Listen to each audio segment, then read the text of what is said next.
Eles já foram chamados de preguiçosos, mimados e viciados em tela. Bem-vindos, você está no AmplióCast e eu tô aqui com a Júlia, minha super convidada de hoje, para falar sobre a Gen Z e comunicação. Júlia, antes da gente começar, eu queria que você se apresentasse. Muito bem-vinda, é um prazer ter você aqui. Eu te stalkeei aqui como um Gen Z, sei tudo sobre você agora e quero te provocar a fazer 1000 perguntas e entender um pouco como que funciona essa mente criativa da Gen Z.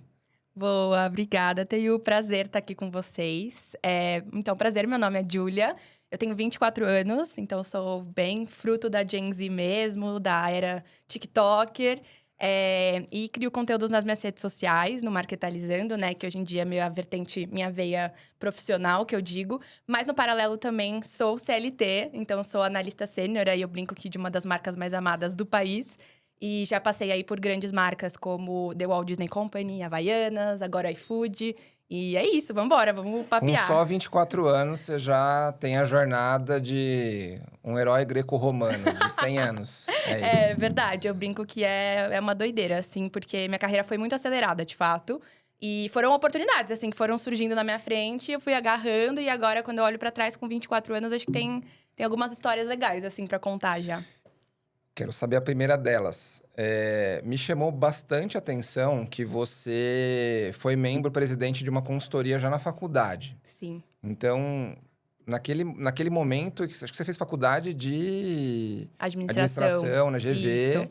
durante a pandemia. Uhum. Se eu olhar a minha história lá atrás, né, que também fiz parte de entidade acadêmica, que fundei a Atlética, que fundei a Interunesp, que depois fundei a minha empresa dentro da faculdade, eu vi um pouco da minha história em você, assim. Legal. E você teve essa iniciativa de, durante a pandemia, né, durante esse processo todo, de ter esse ímpeto, né, de fazer parte de uma entidade. O que te moveu? O que aconteceu?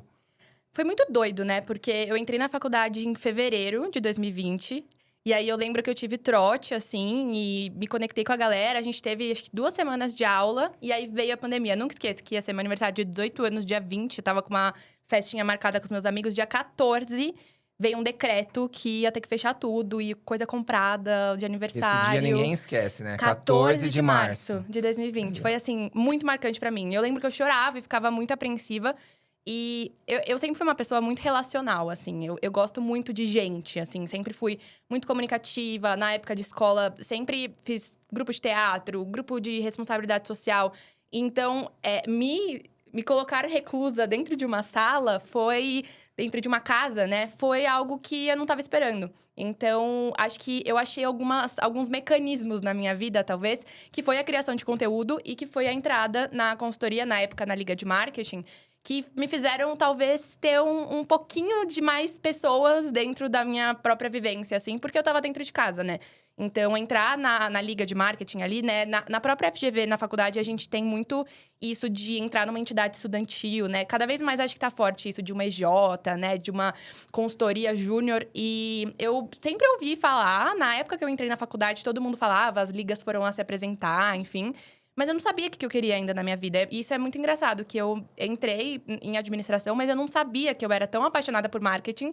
Eu só fui perceber que eu era apaixonada por marketing entrando mesmo na liga. Falei, vou entrar, vou ver o que acontece, tem uma galera, fazer umas amizades, porque dentro de casa, né? Então, acho que foi um mecanismo pra eu poder fazer amizade, sabe? Não houve um processo, assim, mental, de tomada de decisão, assim. Você não foi se imaginando anteriormente, então, que você era apaixonada por esse tema. Não. Porque você fez administração, né? Eu ia te fazer essa pergunta também. Falar, ué, ela, né, se inscreveu em administração. Sim. E como que você... Então, foi ao acaso. Exatamente. Na minha época de escola, eu tinha muita dúvida do que eu queria fazer. E isso as pessoas me perguntam muito nos comentários, dos vídeos, enfim, de tipo... Cara, você já nasceu marqueteira? Como que foi esse processo seu de se tornar marqueteira? Você já sabia que era isso que você queria? E eu falo, gente, não. E tá tudo bem não saber, assim. Acho que é a primeira coisa, o primeiro estigma que eu gosto de quebrar na cabeça da galera é... Tá tudo bem você não saber o que você quer da sua vida com 17 anos de idade, né? É muito novo, cara. Natural, super natural. Então, com 17 anos, eu sabia que eu era comunicativa, mas eu não queria fazer publicidade e propaganda, porque eu tinha muito medo de ficar muito limitada a agências, a ser uma publicitária, uma caixinha fechada, assim. E eu tenho um pouco disso, acho que a geração tem um pouco disso. Sim. De não querer se limitar muito a uma caixinha. Então, são tantas possibilidades e o mundo tá tão fluido que eu pensava, cara, eu gosto de moda, mas eu também gosto de... Eu quero talvez ter meu próprio negócio. E aí, a administração me daria isso. Aí, eu prestei faculdades no exterior. Passei, inclusive, em 2 faculdades nos Estados Unidos para fazer fashion merchandising. Que, na época, eu coloquei isso na minha cabeça que eu queria morar fora, queria fazer um intercâmbio, estudar. E aí, veio a pandemia, né? Então, eu comecei a GV ali em fevereiro de 2020 como um teste. Falei, vou fazer ADM, porque eu tinha passado já em ADM. Falei, vou fazer administração, a GV é muito conceituada aqui no Brasil, né? Então, falei, vou fazer administração, vou entrar pra garantir minha vaga. Eu tinha passado na GV e no INSPER, né? Que são 2 fortes aqui de São Paulo. Sim. E aí, vou fazer. E aí, eu tenho essa vaguinha ali em setembro, que é o ano letivo, pra ir pros Estados Unidos e começar. Então, eu tive um gap ali de falei, vou tentar. Senti. E aí, veio a pandemia. Então, eu falo que não era nem pra eu estar aqui, assim. Porque talvez eu estivesse em outro lugar. E acho que é muito disso. Eu sempre fui muito fluida. Então, a administração era um curso que me deixava um pouco mais tranquila de que eu poderia seguir vários caminhos. Então, foi por isso que eu topei, assim, fazer ADM. E aí, lá no primeiro semestre, assim, quando eu tive aula, nunca esqueço que eu tive uma matéria de comportamento do consumidor. E foi Nossa, foi uma virada de chave, assim, na minha cabeça, que eu falei, caraca. O coração bateu ali. É isso, assim. Eu lembro que meu grupo ganhou. Entendi. No semestre seguinte, meu grupo foi apresentar, tipo, case de sucesso da matéria, de tanto que a gente se dedicou. Foi maravilhoso, assim. E aí, foi a matéria que eu falei, não, é isso que eu quero fazer. E Júlia, você tá falando aqui e a gente vive nesse momento de muito ruído, de muito acesso à informação. Então, de fato, tomar uma decisão, né? Ter uma escolha, tá cada vez mais nebuloso, né? Então, dá pra gente imaginar que a Gen Z tem esse desafio pela frente. E o quanto que foi importante, assim, você dar o primeiro passo, você experienciar. Porque eu fico imaginando que... Acho que talvez as outras gerações tiveram... não uma oportunidade, mas talvez uma obrigação de experienciar certas coisas, porque você tinha que Sim. seguir aquele padrão. E hoje, com diversas opções, muitas vezes vocês são taxados como preguiçosos, mas na verdade vocês estão num estado de latência, de estagnação pelo excesso de informação. Sim. Você deu um primeiro passo. Você foi experienciar. E quando você experienciou, você falou, puta, é isso. Sim. Se não fosse, você ia dar um outro passo. Quanto que isso foi, assim, relevante para você? E fazendo uma conexão também com o movimento que você faz no Paralelo, né? Que é o teu canal.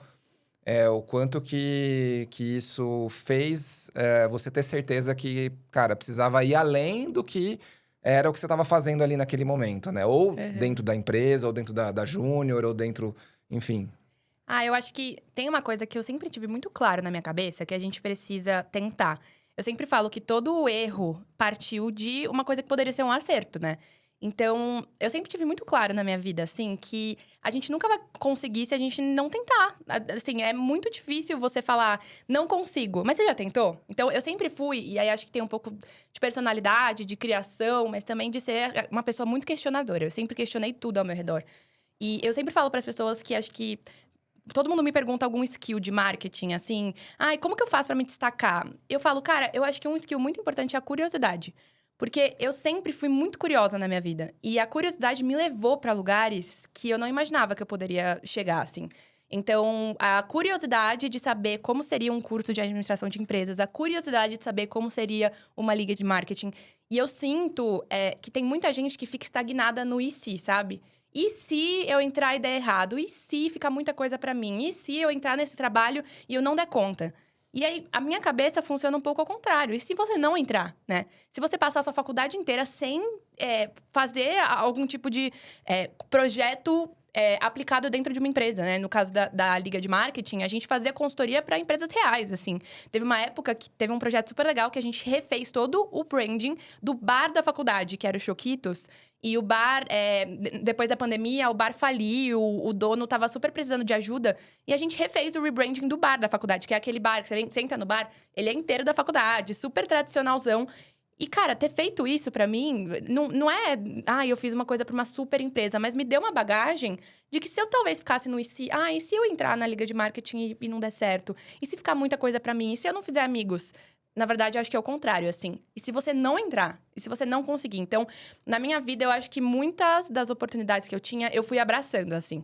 E aí, se não der certo, a gente tentou, sabe? Eu acho que é uma mentalidade importante da galera ter. Se você pudesse dar uma dica hoje para quem lidera a Gen Z, seria esse conforto, né? Esse acolhimento no sentido desse drive de errar é um modelo de aprendizado. É. Seria mais ou menos isso. E eu sempre falo uma frase, quando eu vou dar algumas palestras, que a galera sempre gosta muito, que é... Nunca vai ter alguém que vai reclamar de um jovem proativo. É muito difícil que você chegue num CEO de uma companhia, sendo um jovem proativo, querendo tomar um café, e esse cara vai falar, meu, que babá. Não existe essa possibilidade. Ninguém nunca vai reclamar de um jovem que tá querendo aprender. E eu acho que a gente, às vezes, fica com muitos medos, assim. Ai, será que eu chamo essa pessoa para tomar um café? Será que ela é muito ocupada? Será que ela vai... Chama, sabe? Vai lá e faz, assim. E eu acho que o que limita as pessoas, muitas vezes, é essa falta de entender que o outro vai achar legal, assim. As pessoas vão achar legal. Hoje em dia, eu estando como analista sênior numa grande marca, eu adoro quando as pessoas vêm me perguntar, vêm tirar dúvida, vêm tomar um café, porque eu vou lembrar daquela pessoa. Se eu precisar de algum jovem aprendiz, estagiário, qualquer coisa na vida, talvez eu vá lembrar daquela pessoa que me chamou pra tomar um café, sabe? Então, essa mentalidade é muito importante. Eu acredito que quando um líder ele não dá esse espaço, né, essa área de poder errar, de poder testar as coisas, ele limita a experiência de alguma forma. Claro. E a partir do momento que ele limita a experiência, ele faz com que o estabelecimento da clareza dentro dessa pessoa demore para chegar. Porque se ele não está experienciando as coisas, quando que vai bater o coração dele como bateu para você? Exato. Por exemplo. Então, lendo a tua história...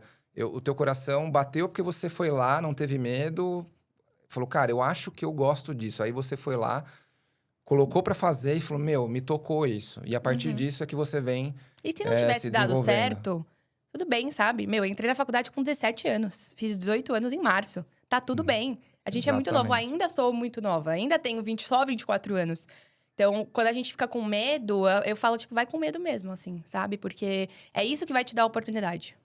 É muito maluco isso, né? A média dos empreendedores no Brasil é acima dos 40 anos. Uhum. Então, você imagina que essa pessoa demorou todo esse tempo para poder ter a coragem. Sim. E vocês já estão chegando com essa coragem, né? Com essa Sim. bagagem. Sim. Então, eu vejo que é nosso papel, das outras gerações, ou de quem lidera essa geração, de fato, tentar extrair o melhor de vocês, só que não com a nossa perspectiva, né? Com a perspectiva de vocês. Então, acho que agora é um ganha-ganha, na verdade. A gente precisa aprender a lidar com esse mundo completamente não linear, ansioso, volátil. E eu vejo que vocês têm essa facilidade de fazer isso de uma maneira muito rápida, né? Mas quando vocês encontram o propósito naquilo, quando vocês têm clareza... Então, cada vez mais, o papel da liderança vai ser, de fato... Tá mais próximo, né, de vocês, das pessoas, para extrair esse melhor. Com certeza. E aí, você teve uma experiência também na Alpargatas e você teve uma experiência na Disney. O que te mostrou uma empresa super tradicional, né? Sim. Né? Uma multinacional, com todos os seus processos bem estabelecidos, rígidos, etc. Como que entra uma pessoa curiosa, questionadora, nesse ambiente? E aí, de repente, você vai para a Disney... que é case, né, de atendimento ao cliente, assim, é cliente no centro, né, 1000%. Como que foi essa dualidade dentro de você? O que você trouxe que você não faria e o que você faria? É muito louco, né? Acho que todo mundo tem essa fase do primeiro emprego, né, de fato, que foi o meu estágio, que eu entrei na Alpargatas e... É muito doido, né? Porque você tem que se acostumar com uma realidade. E eu brinco, assim, que a Havaianas é de 60, 62, 64, se eu não me engano. É uma marca muito tradicional. Mas é uma marca que tem que se reinventar muito, né? Então, entrando no estágio, eu entro numa empresa que é uma empresa muito tradicional, muito conhecida, mas muito antiga também. Então, acho que sim, foi desafiador. Acho que foi muito bacana, porque eu aprendi muito sobre processo, assim. Eu acho que processos... independente da geração, independente se você é de qualquer geração, millennial, baby boomer da vida, você tem que entender sobre processos, assim. É tão bom ver um Gen Z falando isso. Nossa, olha... É muito doido, né? Mas eu acho que a maturidade traz um pouco disso também, porque a gente, às vezes, quer inventar muito a roda. Mas a gente não pode esquecer que tem um processo por trás, né? Então, se você pega uma Havaianas da vida, uma Disney da vida mesmo, existe um processo por trás pra a marca ter chegado onde ela chegou, né? Então, uma Havaianas da vida tem uma fábrica. Se a fábrica pra né, produzir o chinelo, pra você colocar lá um chinelo super inovador, isso mexe em toda uma cadeia. Então, acho que isso é uma coisa que a gente precisa também entender e aceitar. Que tem coisas que têm os seus processos naturais. E acho que isso é uma coisa que eu percebo que nós, da Gen Z, a gente se desafia muito. Que é estar dentro de marcas muito legais, empresas grandes, mas que às vezes a gente vai ter que sentar e aceitar que vai ser assim, sabe? Isso é um pouco de maturidade, Sim, né? Na com verdade, certeza. é um pouco de maturidade. E Sim. você me falando isso, de alguma forma você teve essa maturidade, acho que muito cedo. Uhum. Né? É natural que, e ainda bem que é dessa forma, que o novo questiona o antigo, né? Que é justamente para a Sim, gente exato. rodar o PDCA, continuar evoluindo ali. Sim. Mas, às vezes, a gente questiona de uma forma como... A gente não invalida, né? Não valida mais o que foi feito, quer fazer totalmente diferente. Sim. E acaba não respeitando, é isso que você está dizendo. Super. Mas acho que isso vem com a maturidade. O que você recomendaria para outros Gen Zs para você ir se moldando e tendo essa maturidade sem perder a irreverência, né, o questionamento, a criatividade? Como que você faz esse processo em você mesma? Eu acho que, assim, a gente tem que tomar cuidado nesse processo de primeiros empregos, primeiras entradas, que é a gente chegar com o pé na porta. Porque é sempre isso. E aí, não é só empresa. Qualquer lugar. Você chega na casa de uma pessoa, você chega na É casa... uma questão de educação. Exato, assim. E é uma questão, assim, eu acho que não é geracional. Eu acho que é uma coisa de, né, caráter, bom senso, de você chegar na casa de uma pessoa, aí você entende. Aí você entende, por exemplo, que a pessoa gosta que tire o sapato na porta antes de entrar. Você entende que na hora de tomar banho, você precisa, né, ligar tal coisa, ligar o registro. Você tem que entender a casa da pessoa. Eu acho que tem um comportamento... Entender o contexto. Exato. Você entende onde que você tá se enfiando, assim. E tem um comportamento que eu percebo da nossa geração, que é tudo muito rápido, né?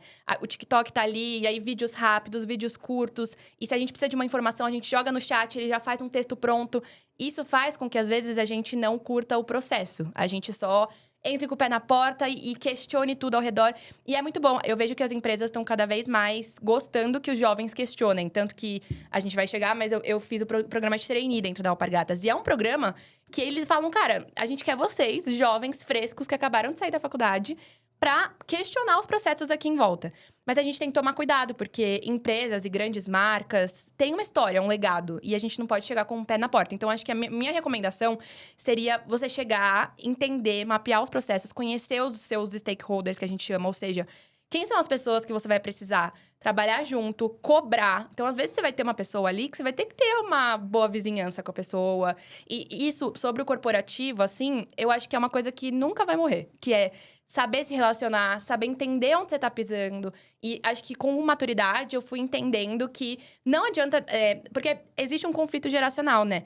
A Gen Z já é vista como uma geração que mete os pés na porta. Então, quem não é da Gen Z já fica meio tipo, lá vem o Gen Z querer questionar tudo. Então, existe um conflito, Lá vem o né? sabe tudo. Lá vem o sabichão. Que não tem profundidade de nada. Exato. Então, quando você vai abrir a boca pra falar, quem é da geração passada fica tipo, lá vem. E você que tá abrindo a boca pra falar, vai falar, eu vou dar uma ideia pra esse cara que tá atrasado. Então, existe um conflito geracional.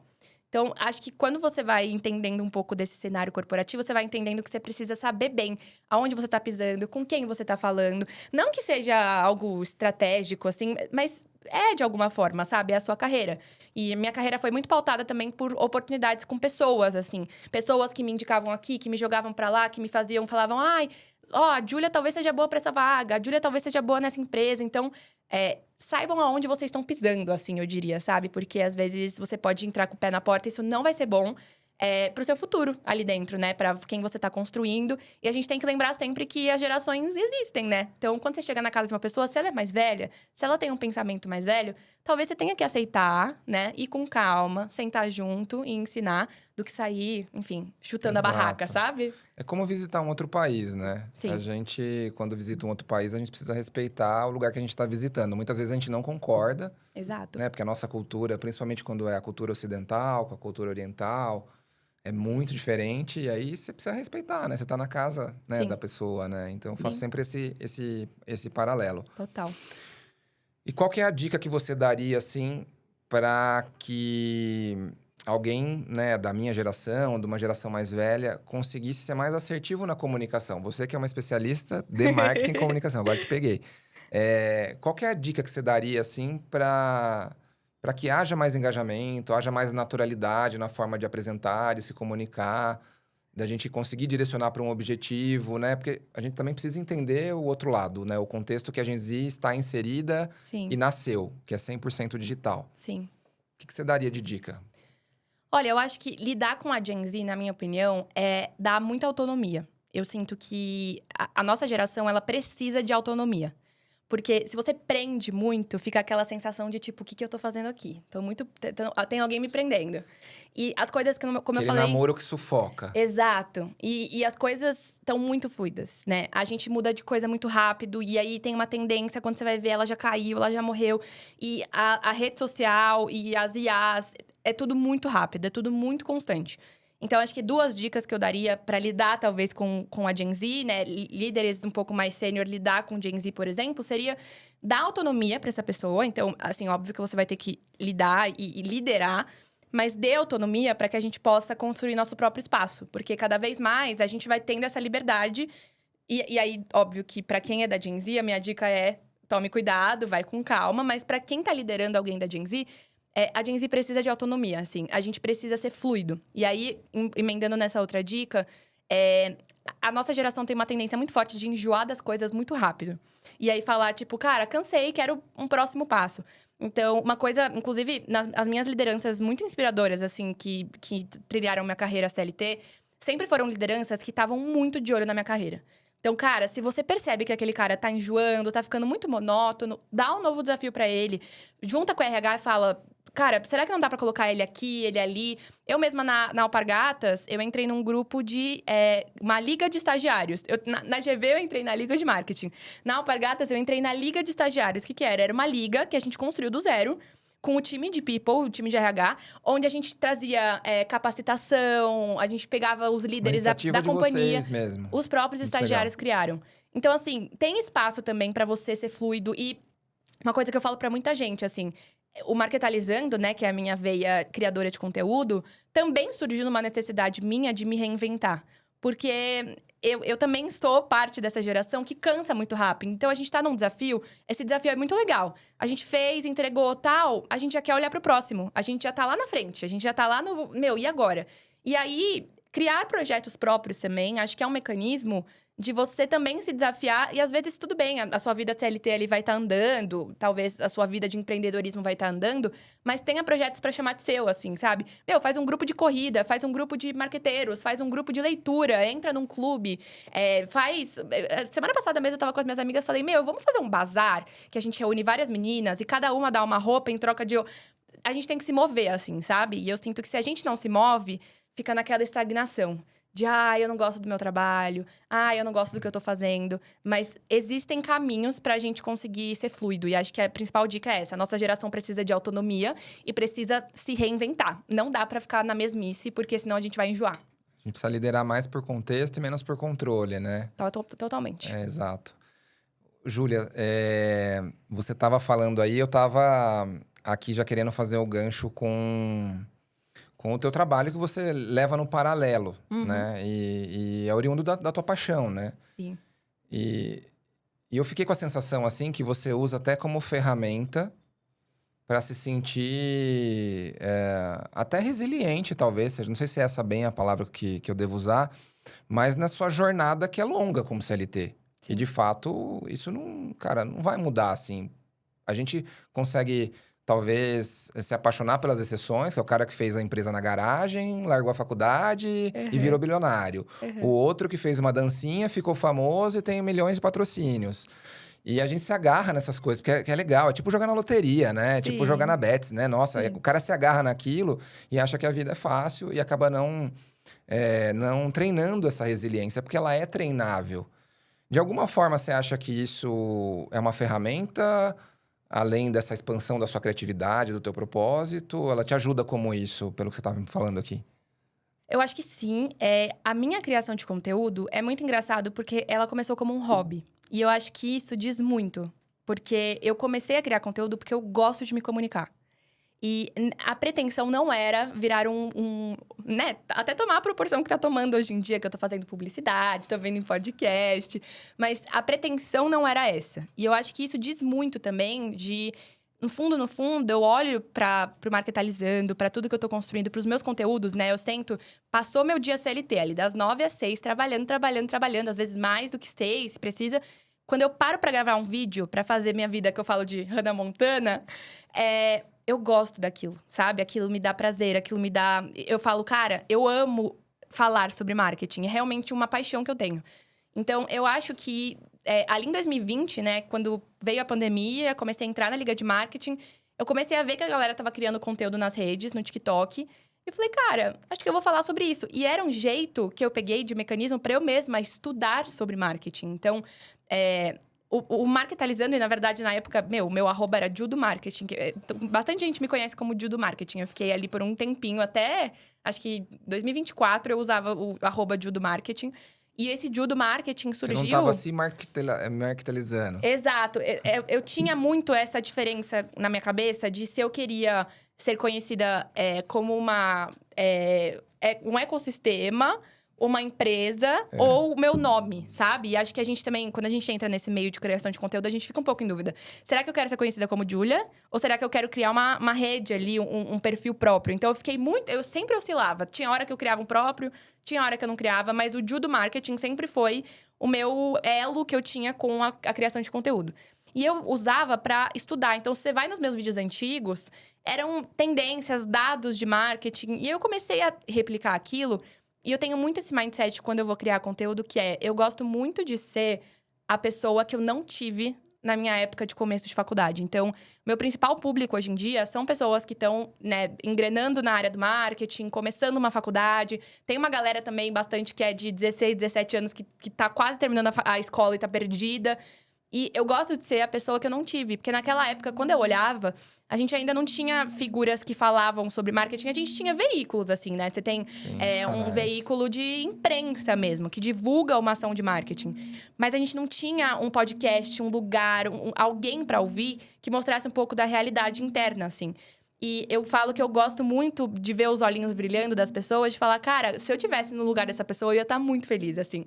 De ter alguém pra olhar, pra me inspirar. O tanto de mensagem que eu recebo, assim, de pessoas que se inspiram, que falam, eu tô na escola, tô no ensino médio, eu não sei o que eu quero fazer, eu sei que eu quero fazer o que você faz. Me dá a receita. Eu falo, calma, não tem receita, mas eu acho que muito da minha criação de conteúdo é um mix também de amor, de hobby, mas também de querer ser pra essa próxima geração o que eu não tive, sabe? Isso me conforta bastante. Julia, aproveitando o gancho, eu tava te stalkeando, né, pra gente bater esse papo e vi um conteúdo muito interessante e queria aproveitar esse canal pra você explicar. Unshirification? O que significa isso pra minha geração, pras demais estarem, né, no Zeitgeist, né, dentro do espírito do tempo que a gente usa na FIO, essa expressão lá. O que é isso? Conta um pouco pra gente. Então, eu tava um dia lendo, e eu gosto muito de ler, assim, mas eu gosto muito de pesquisar artigos, ver muita coisa no The New York Times, The Washington Post, assim, pra tentar me dar uma filtrada um pouco no que tá acontecendo, mas tentar descer um pouco a linha de detalhes, assim, sabe? Eu gosto de ler coisas com mais detalhes. E aí, eu tava lendo e tem um estudo da Kantar, né? Que a Kantar é um instituto de pesquisa super famoso, que fez tendências ali... Geralmente tem os relatórios de tendência para 2025. E eles usaram esse termo Unshirification por lá. E aí, eu falei, gente, meu Deus, calma, vamos entender melhor. Basicamente, tem um autor, se eu não me engano, chama Roy Doctorow, que criou um termo que se chama Unshirification. O que é Unshirification? Tem um livro, inclusive, que ele escreveu. Ele fala que é o processo que a nossa sociedade passa e passou das redes sociais e do consumo, das tendências de internet. No começo, serem muito hobbies. Então, você ia lá no Instagram, não tinha quase ninguém no Instagram. Era uma coisa muito nova. No TikTok, era uma novidade. Era tudo muito novo. Só que, com o passar do tempo, esses ambientes vão sendo plataformas que as marcas enxergam como possibilidade. Por quê? Se você, como consumidor, tá no TikTok, a marca olha e fala... Cara, pra eu estar ali também. Então, aí a gente dá muito o exemplo do Google, né? Que o Google, antigamente, você pesquisava podcast, ampliou cast, aparecia o AmplioCast. Hoje em dia, você vai no Google, você pesquisa AmplioCast. Aparecem 3 patrocinados, a IA do Google já te dá o contexto pronto. Então, isso é o processo de encherification. É quase que... É um palavrão, assim, né? Quando você pega a palavra encherification. Mas é basicamente piorar as nossas redes sociais, as nossas plataformas de consumo, porque você quer extrair o máximo delas. Então, o consumidor chega num momento, lá no fim, assim, do fluxo, né, do encherification, no fim, que ele tá muito saturado, que é um pouco do que a gente tá vivendo hoje em dia. A gente tá extremamente saturado, só tem publicidade. Você abre o TikTok, tem sempre... A primeira coisa que vai ter é uma publicidade. Você, às vezes, não consegue confiar no influenciador que você tá seguindo, porque você não sabe mais o que é público e não é. Se ele tá sendo pago ou se ele não tá sendo. Veículos próprios de imprensa, de notícias, né? Com notícias pagas, sites de fofoca, muita coisa acontecendo. Então, a gente começa a desconfiar muito desse processo e a gente acaba tendo um mecanismo que antes era nosso prazer, virando um local que a gente não quer mais consumir. E aí, a uncherification é esse processo contrário. Inverso de uncherification. Que é basicamente a gente ter o entendimento de, cara, a gente precisa começar a dominar espaços que a gente se sinta confortável e que a gente chega pra lá nas marcas também e fale, marcas, dá uma segurada, deixa eu viver minha vida, assim, né? Deixa eu dar uma relaxada, né? Eu quero entrar no TikTok às 11 horas da noite na minha cama e, de verdade, não sei se eu quero comprar o seu produto. Dá uma segurada. Então, é esse processo inverso a partir de uma realidade que é fato que a gente tá vivendo.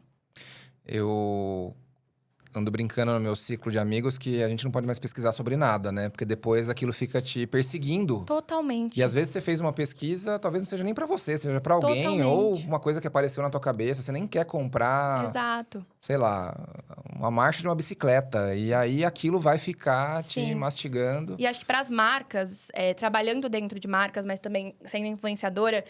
É um desafio muito grande de como a gente conquista a audiência agora, em 2026. Como a gente conquista as pessoas. Eu tava até falando, ontem eu postei um vídeo. Não sei se vocês viram, tem um outdoor que tá bem famoso agora, Brasil todo, que é o Gemini. Ele fala, Gemini, crie uma capivara surfando. E aí o Gemini vai lá e cria uma capivara surfando. E esse é o anúncio do Google Gemini. O anúncio deles é uma capivara surfando. E aí ontem eu fiz um vídeo e falei... Gente, vocês estão percebendo que o jeito das marcas conquistarem a gente tá sendo fazer coisas absurdas. Você tá dirigindo seu carro na Avenida Paulista, você olha pro lado, tem uma capivara surfando. E você fala, o que é isso? Você vai entender, é um anúncio do Google Gemini sobre criação de imagens dentro da plataforma. As marcas estão tendo que entender que, para conectar com a audiência, elas estão tendo que falar algo absurdo. Elas estão tendo que... Não é mais o básico. Eu vi o Thiago Leifert falando sobre isso no outro fórum, que é sobre futebol. Mas eles falando algo absurdo, que é só para as pessoas virem comentário logo abaixo. E aí aquilo mostra pro algoritmo que tem engajamento. E aí, mas... E antigamente como era, né? Você colocava uma pessoa famosa. Então, uma celebridade num comercial de TV da Havaianas, por exemplo. Era o chamariz. Ou você colocava um desconto, né? De só hoje, na Casas Bahia, só hoje você tem... Isso era o chamariz. Hoje em dia, se você faz isso, a pessoa sai. A pessoa vê isso, ela sai correndo. Ela não quer mais ver esse tipo de publicidade escancarada. Então, as marcas estão tendo que se readaptar. Como que a gente chama a atenção do consumidor numa sociedade que o consumidor tá cansado de publicidade? Porque o caminho também pode ser o inverso. Você pode, às vezes, afastar, né, aquela pessoa. Se você faz publicidade demais, você pode, na verdade, fazer com que a pessoa não queira comprar de você. Esse é o meu caso, por exemplo. Esse é o meu caso. Eu vejo outras ferramentas, né, sendo criadas. O Substack agora... É uma ferramenta que dá esse aprofundamento, né? Que você pode seguir as pessoas que têm conteúdo e que você confia. Sim. Eu tenho visto também um movimento sendo retomado da impressão de revistas também. Totalmente. Minha esposa começou a assinar agora, reassinar a revista que a gente assinava no passado. Sim. E tira a gente um pouco desse monte de ruído digital que a gente passa. Sim, o Pinterest, inclusive, nas tendências do Pinterest para esse ano, eles colocaram ali só uma página falando de trabalhos manuais. Escrever carta à mão, fazer... Não sei se você lembra de scrapbooking, que tinha uma época. Que é fazer álbum... Depois de uma viagem, você vai fazer um álbum de fotografia. Você faz ele todo à mão, todo decorado. Isso também é um gatilho das pessoas de tentar sair desse máximo de redes sociais, de midiático. Então, as pessoas estão indo muito pro físico, né? As câmeras, né? Hoje em dia, câmeras analógicas. Levar para uma festa uma câmera e focar nisso ao invés de ficar focando em postar nas redes sociais. É quase que um mecanismo de defesa. Sem dúvida. Eu tive num evento na última semana, um evento com empresários. E a principal dor daqueles 40 empresários era... no final do dia, eles falaram vendas, falaram marketing, falaram marketing digital. Eu falei, resumindo, o problema de vocês é reter a atenção. É isso. É esse. É isso. E, curiosamente, né, nós somos um grupo de entretenimento, fazemos eventos, né? Formatura, evento universitário, evento corporativo. Sim. E eu falei para eles, olha, uma das principais ferramentas, né, de reter a atenção é um evento, né? Sim. Porque você traz a pessoa pro presente ali. O offline, né? Offline 100%. Totalmente. A gente tem visto... Por isso que a gente tem visto o crescimento do setor de eventos. Outdoor, isso voltou né? Totalmente. Totalmente. Teve o Coachella agora, gente. né? Um dos maiores festivais do mundo. E o máximo de publicidade que eles tiveram ali foi o outdoor físico ali. O outdoor no caminho pro Coachella, que é no deserto ali da Califórnia. Os outdoors todos criativos, saindo coisa de cima. A gente tá tendo que arranjar uma forma de comunicar. Porque quando você tem atenção pra muita coisa, na verdade, você não tem atenção pra nada. Pra né? nada. Exato. Júlia, eu tô com uma curiosidade aqui. Como que você se faz tão antenada assim? Você já me falou que é curiosa, que isso tá no teu DNA. Mas se tiver uma pessoa aqui que precisa treinar essa habilidade, como que você faz pra estar dentro desse espírito do tempo, assim? Como que você faz? Quais são as suas ferramentas? Como que você se provoca? Eu acho que essa é top 1 perguntas que eu mais recebo. E eu não nunca sabia falei. disso. Eu nunca gravei um vídeo sobre. Então, acho que essa vai ser a primeira vez. Vou aproveitar para dar umas dicas sobre como se atualizar. Geralmente, é o que tem nos meus comentários. Como que se faz para ficar tão atualizada? E pior, né? Tendo uma rotina que nem a sua. Porque não é só ficar atualizado. É ficar atualizado em meio ao caos, né? Em meio a tantas coisas. Então, acho que tem algumas coisas que eu poderia dar de dicas, assim. O primeiro de tudo é seguir páginas e, de verdade, ser cronicamente online, que é o termo que eu brinco, que é... Você não precisa necessariamente só ficar acompanhando páginas de marketing, de tendências, de negócios. Mas, às vezes, é importante você saber o que está acontecendo no mundo. Então, seguir uma página de fofoca. Eu falo que, trabalhando dentro de grandes marcas, a gente sempre precisa ficar de olho. Porque se a Virgínia falou um negócio, aquilo pode ser um gancho para você fazer um post na sua rede social da sua marca, conectando com o que ela falou. Às vezes tem uma fofoca super em alta. Se você não souber, você que trabalha como marca, você vai perder o timing. Então, primeiro de tudo, seja cronicamente online, se atualize. Acho que é óbvio que a gente tá falando aqui de uma sociedade que tá cansada do online, mas eu sempre brinco que eu tenho um momento no meu dia para dar uma scrollada. Mas, de fato, entender... Não é só... Intencional. Não é só scrollar. É entender o que tá acontecendo. Então, tá bom. Ontem teve a final do Big Brother. Aconteceu isso, tal pessoa. Um Twitter ali, o X, né? O X da vida. Quais são os principais temas ali que estão rolando? Tem algumas plataformas, né, hoje em dia, que você pode pagar para entender quais são os temas que estão em alta por aí. Tá bom, beleza, estamos falando de Copa do Mundo daqui a pouco, as marcas estão começando a entrar. E tem uma TV ligada na sua sala. Deixa a TV ligada, vamos ver que propaganda que tá passando ali, quais marcas estão acionando. E vai ter um Big Brother... Eu falo que o Big Brother é um case muito bacana, porque você consegue entender muito sobre quais marcas estão lá, quais marcas estão desembolsando dinheiro para estar lá. E que as marcas... Qual que é a estratégia das marcas, assim? Eu acho que é um case muito bacana de como que as marcas estão conseguindo entrar. O comercial na hora, né? Ali, o comercial antes, o comercial depois. O Super Bowl, por exemplo, que é um festival... Desculpa te interromper, mas assim, você fez um vídeo maravilhoso que eu vi ontem. Que você fez a comparação de duas marcas de carro elétrico. Uma que é patrocinadora. Total. E a outra que pegou carona ali no movimento. É isso. E assim, teve um comentário, eu até chamei a pessoa depois pra entender, porque a Geely, que é essa marca que tá patrocinando o Big Brother, é super recente aqui no Brasil, né? É uma marca do exterior que veio pra cá com carros elétricos. E a BYD é essa marca que já ficou um pouco mais nacionalmente conhecida. A concessionária da Geely, no final de semana final do Big Brother, estava lotada. Lotada. Por quê? Porque os caras simplesmente surfaram uma onda ali, patrocinaram o programa, mas aproveitaram essa briguinha. Se você que é marqueteiro dessa marca não for cronicamente online, se você não souber o que tá rolando, se você não souber qual é a melhor plataforma, o que a galera tá falando, o que o público tá pedindo, você vai ficar para trás. Então, ser cronicamente online, ter esse tempo, às vezes, um tempo de tela intencional mesmo, de você scrollar e pensar, o que tá acontecendo no mundo? Como que eu me insiro nisso? Acho que é o primeiro ponto. O segundo ponto que eu falo vem muito do meu perfil de ser uma pessoa curiosa. Mas, cara, você tá andando num shopping. Eu sempre dou esse exemplo. Você viu uma vitrine, tem uma bolsa marrom. Você fala, beleza, tem uma bolsa marrom. Aí você viu uma segunda vitrine, tem uma bolsa marrom. Aí você fala, talvez possa ser uma coincidência. Tem uma terceira vitrine com uma bolsa marrom, você já fala, não é uma coincidência, é uma tendência. Então, observar ao seu redor também é muito importante. Observar os relógios na rua, os outdoors, o que as pessoas estão comunicando. Você tá andando de Uber, o Uber tá conversando com você. O que ele tá falando? Qual que é o assunto que tá na boca dele? Qual que é o assunto que tá na boca da sua avó? O que tá chegando nas pessoas? Ser observador no meio também é muito importante. Então, você tá andando num shopping. Meu, sai do celular, sai do mundo interno e observa. Tem uma loja que tá com muita fila. Tem uma loja que acabou de abrir. Ah, e essa loja que acabou de abrir é de skincare. Caraca, tem mais 20 lojas de skincare no shopping. Skincare tá muito em alta. Essa cabeça, fazer conexões, assim, com as coisas que você enxerga no meio, junto também com ser uma pessoa cronicamente online, com saber o que tá rolando no dia a dia, são dicas muito valiosas. E a terceira dica seria também seguir as fontes corretas, as páginas certas. Eu tento muito ser essa fonte, talvez de passar atualizações mais robustas, mas eu sempre falo que lá no Marketalizando, no seguindo do Marketalizando, tem cerca de 60 páginas que eu sigo. São as 60 páginas que, se eu precisar saber o que tá rolando no mundo do marketing e negócios, são lá. aquelas. Então, talvez aí, dica pra galera que tá assistindo.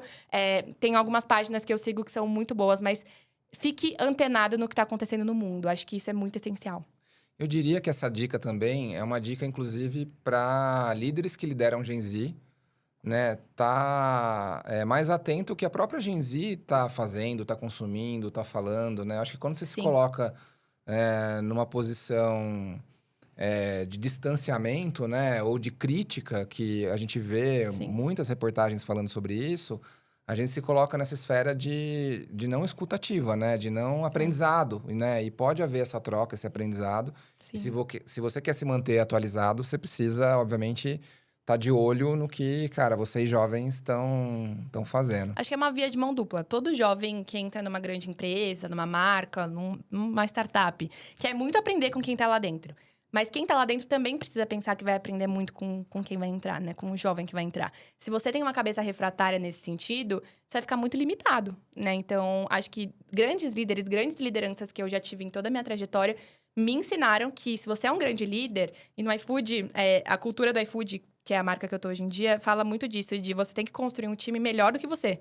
Então, é menos sobre você ter um time que você olha e fale, nossa, meu time é tal, meu time faz tal. Você olha e fala, meu time é melhor do que eu. Se eu sair hoje, meu time consegue tocar o que eu tô tocando. Então, também ter um pouco essa cabeça menos competitiva e hierárquica e mais de, tipo, vamos se abraçar, porque eu tenho muito pra aprender com você, mas você também tem muito pra aprender comigo. Eu acho, assim, o iFood um baita case. Sou suspeito pra falar, né? A gente tem uma coincidência aqui, minha esposa também trabalha lá. Mas eu consigo ouvir, né? Ficar de orelhada ali em muitas coisas que acontecem. Já que o trabalho de vocês, boa parte é remoto. Sim. Né? E a gente vê uma tendência, às vezes eu acho até que meio política, né? Ou talvez pelo interesse, talvez, de algum segmento muito específico que tem poder para conduzir esse tipo de comunicação. De que, de fato, o trabalho remoto, por exemplo, que é uma das coisas que o iFood prega e se manteve firme até hoje... E o CEO lá, o Barreto, cara, continua entendendo que aquilo potencializa e não atrapalha. Qual que é a sua visão olhando de dentro e como Gen Z também olhando para isso? Porque os dados que a gente tem da área de people, da área de gente, né? A gente chama de gestão aqui, é que isso é um diferencial hoje para nós, que temos muitas pessoas jovens dentro do grupo. Sim. E lidamos com jovens. Como que você entende isso e como que o iFood gera esse valor para você? Eu acho que em toda a minha trajetória, no mundo corporativo, eu tive a oportunidade de trabalhar home office pelo menos uma parte ali da semana. E eu tenho muitas experiências muito próximas de mim, de pessoas que trabalham 100% presencial ainda. E é muito diferente, assim. Eu sinto que... Acabei de falar sobre o quanto que a gente precisa ter um tempo de qualidade para observar, para, né, nós seres criativos, eu tenho muito isso comigo mesma, que eu preciso de um tempo sozinha. Eu preciso dar um refresh na minha cabeça. Eu preciso, às vezes, fazer um trabalho manual, pintar um Bobbie Goods, fazer um crochê e me reestabelecer comigo mesma. Senão, eu não funciono.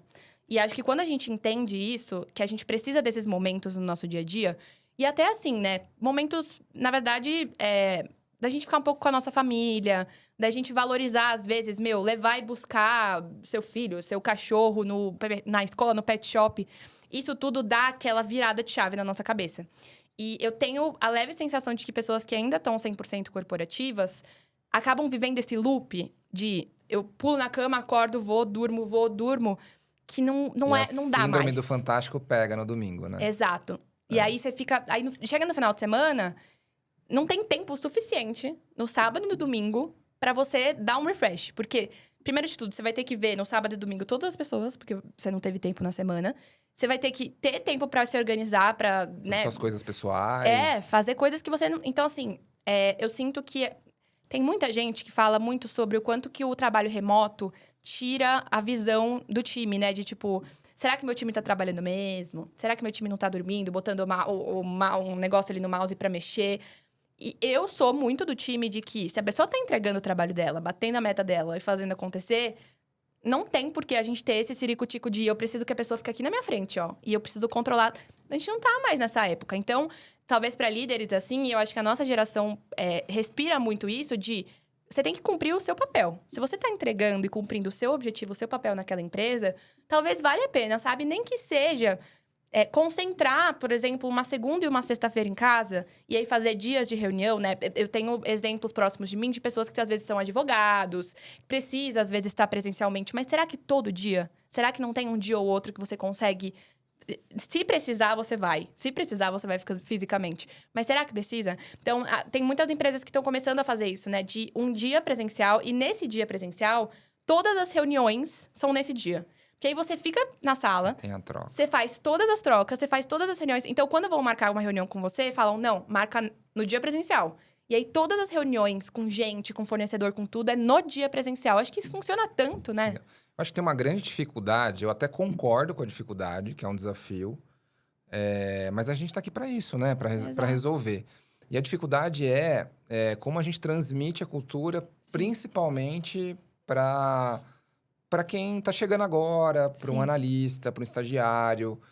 Como que a gente faz... E assim, o iFood é case nisso, né? Eu acompanho ali, eu entendo que quando você tem pessoas com uma maturidade maior, já são mais sêniors, você não tem tanta essa necessidade, né? A gente vem de uma nova geração agora, essa falta, talvez, de clareza, de maturidade, que eu acho que até que é uma exceção, a gente vai precisar trabalhar isso. Como que você vê isso hoje no iFood acontecendo? Você chegou de fora, uma analista, e como que você absorve essa cultura estando 100% home? Como que isso se dá na prática? Eu acho, de verdade, que esse é o papel de um bom líder. Um bom líder, uma boa liderança, precisa garantir que vai ter mecanismos dentro do seu time, para o seu time entender de cultura, para o seu time se sentir confortável. Então, assim, às vezes, você vai precisar deslocar uma pessoa para vocês terem um team building um dia. Assim, você vai ficar das 9 às 6 da tarde com esse time numa sala. E, às vezes, você vai ter que fazer isso. Mas estar 100% constantemente junto... Não é desculpa, sabe? Pra falar, não, é cultura. Não faz sentido, Não faz né? sentido, assim. Porque... Ainda mais numa cidade como essa, que você demora 1 hora pra chegar no trabalho. Cara, se você coloca na balança... tudo bem, presencialmente você tem uma cultura, as pessoas são super unidas, você transmite os valores. Mas olha o outro lado da balança. A pessoa não vive a vida dela direito. A pessoa fica mal-humorada, não te entrega o que você quer. Fica super desconexa, às vezes, com vida pessoal e vida profissional. Então, assim, eu acho que... A gente fala muito de saúde mental e parece pouco... Você leu a minha mente. Eu ia te fazer essa pergunta. Então, quando foi a última vez que você teve um problema de saúde mental que você deu crédito, né, responsabilidade ao trabalho? Então, Júlia, sou uma pessoa que pega muita coisa pra fazer. Mas eu sinto que grandes momentos que eu tive a saúde mental abalada, também foi muito por minhas decisões, assim, de pegar muita coisa pra fazer, de, às vezes, me movimentar dentro desse jogo de vida CLT e vida não CLT. Mas, de verdade, assim, eu acho que uma boa liderança... E agora eu vou começar a liderar. Eu tenho uma assistente agora no Marketalizando. E eu tô, tipo assim... Tô começando a construir minha própria empresinha. A gente precisa dar insumos pra essa pessoa... E a gente precisa aceitar também. Eu sinto que tem muita gente que não aceita que essa é a nova realidade. E aí a pessoa fica lá, não aceito, não aceito. Pra mim, eu não funciono assim. Eu acho tão refratário, assim. Cara, aceita que essa é a nova realidade. E aceita que um funcionário, uma pessoa que tem saúde mental, que vai fazer um esporte, que trabalha de casa, é um funcionário que vai te dar mais resultado. É uma pessoa que vai estar mais pronta ali para a tarefa. Ela vai ver mais a família dela, ela vai ver mais a luz do sol, assim, sabe? Assim, Sim. almoçar num lugar diferente, fazer um esporte depois do trabalho, buscar o filho na escola. Então, eu assumo de verdade que isso é um papel de um líder. Porque quem está entrando na empresa também tem o papel de entender a cultura, mas quem está lá dentro precisa passar isso para quem tá chegando. E se um líder é bom, e eu já tive muitos líderes bons em toda a minha trajetória, ele vai saber fazer isso do jeito certo. Ele vai saber dar insumos para essa pessoa que tá chegando e falar para essa pessoa, ó, é remoto mesmo, a gente vai 2 dias, se você quiser ir, fica à vontade. Mas não é sobre isso, não é sobre isso. A gente vai te passar a cultura do jeito que tem que passar. Acho que o iFood também é um grande case que Exato. né, é uma das empresas com a cultura mais forte, mais... Nem sei se pode falar palavrão aqui, mas fodas. Aqui pode. Que eu conheço, muito assim. Foda, muito foda. Então, é uma empresa remota. Admirador. Então, é um case de sucesso. Eu acho muito refratário quem fala que não dá, que não aceita, que não é assim que funciona. É assim, a gente tem que aceitar que a nossa sociedade vai ser assim a partir de agora. A gente tá se encaminhando agora pro final aqui, mas nessa tua fala, nessa última fala, você trouxe uma questão que eu acho importante a gente trazer como tema da autorresponsabilidade. Eu acho que existe um sentimento das gerações mais velhas que a Gen Z não assume o teu lugar, o teu papel, as suas responsabilidades. Uhum. Existe até aquele movimento, aquele boicote silencioso, né? Uhum. Que é uma expressão que foi usada há pouco tempo atrás, que simplesmente eu deixo de fazer, não falo nada, e aquele movimento de estagnação que você Sim. comentou. Mas acho que na sua fala sobre saúde mental, você já trouxe agora sobre essa autorresponsabilidade. Pô, algumas decisões fui eu que tomei. Então, cara, sou eu que preciso entender o meu contexto e preciso sair dessa, vamos dizer assim. Sim. Né? Obviamente, sair dessa é procurar ajuda, é fazer um esporte, é estar com a família, estar presente, enfim, estar um pouco mais offline, enfim, você que tem que se conhecer. Sim. O que você diria para essa galera que ainda tá nessa zona meio nebulosa, meio cinzenta, do tipo... Cara, não sei, assim, mas é culpa da empresa, é culpa do trabalho, é culpa do meu pai, da minha mãe, etc. Enfim, já senti que você é mais madura e já assumiu a responsabilidade. Eu acho que isso é algo importante. O que você daria de dica nesse aspecto? Em off, eu falaria, façam terapia. Mas, de verdade, a minha defesa é que terapia enfim, psicólogos são muito importantes para tirar aquele nó, que tá assim, aquele nó amarrado. E aí você vai tirando o nó e fica linha por linha. Porque, às vezes, a gente sozinho, no dia a dia, não vai ser capaz, sozinho, de conseguir entender se o problema tá em nós. Porque é muito fácil a gente culpar o outro, né? Falar, problema da empresa, problema não sei o quê.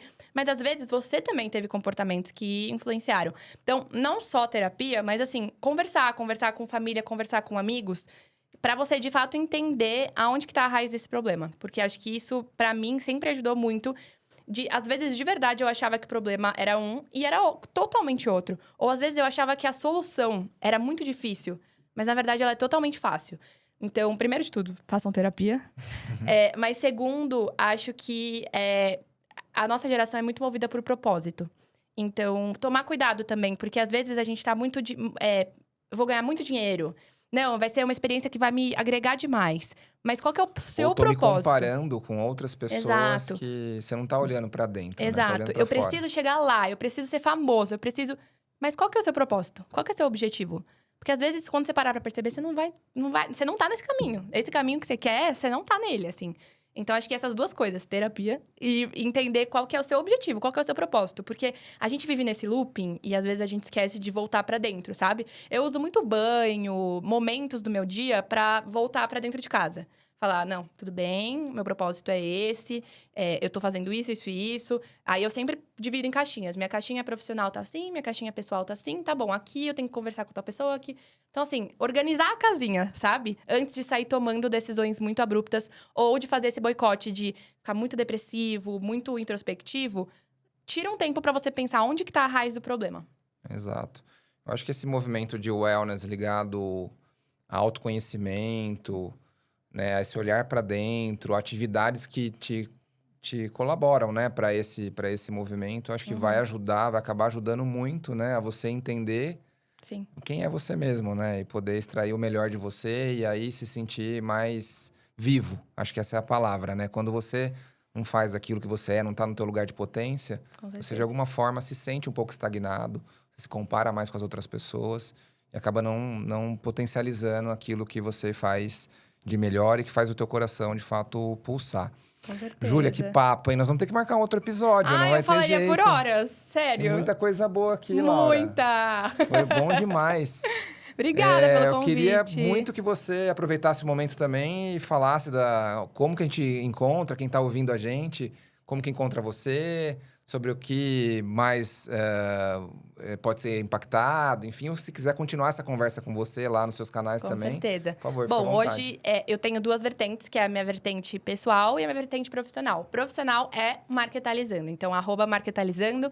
Principalmente no TikTok e no Instagram, a gente tá bem forte agora com muitos vídeos de análises e criando uma comunidade muito fiel.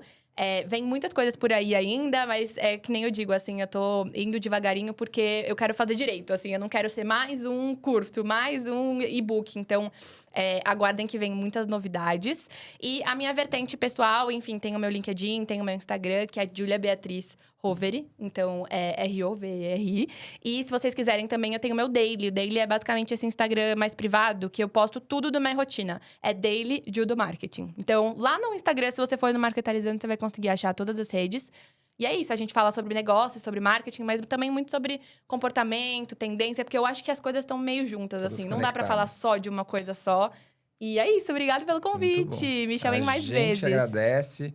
Foi sensacional. Gente, se vocês quiserem acompanhar mais sobre a Gen Z, sobre as tendências, comportamentos da nova geração, @AmplioCast no Instagram, no YouTube. E você também pode me encontrar nas redes sociais, @Thiago Fávaro no Instagram e no LinkedIn, Thiago_Fávaro também. Muito obrigado e até a próxima. Obrigada!